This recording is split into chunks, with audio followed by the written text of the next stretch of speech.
The United States and China are increasingly at odds. China repeatedly frustrates U.S. demands for war in Syria and Iran. The two nations also have opposite policies in the ongoing currency war, which is further aggravated by excess U.S. spending and continual Chinese lending. Many expected the Obama administration declared pivot to Asia meant a desire for better relations with countries along the Pacific Rim. Instead, it has meant new U.S. super bases in South Korea, more battleships in Singapore's key shipping straits, surprisingly restored relations with longtime Chinese ally Myanmar, and increased troop levels in Japan, the Philippines, and Northern Australia.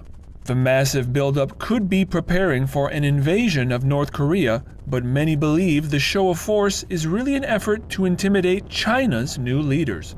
But if the U.S. does occupy North Korea, they could not hold more influential weapons than military bases right on the border of China, as well as Russia. Many say South Korea is caught in the middle. South Korea's #1 trading partner is China.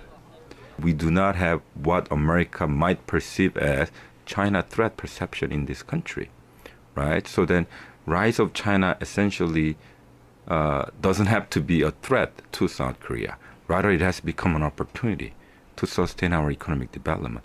Japan may have a different perception.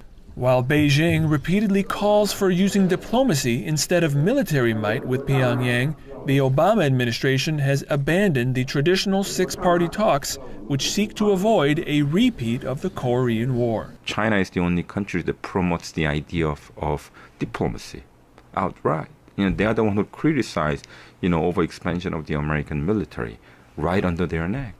So I think that, China is essentially trying to assume the role of the stabilizer here.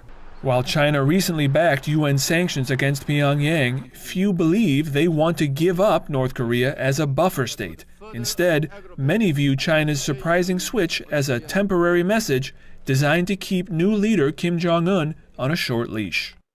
Earlier this week, Beijing addressed the raft of U.S. measures seemingly designed not just to contain China's rising influence, but to confront them.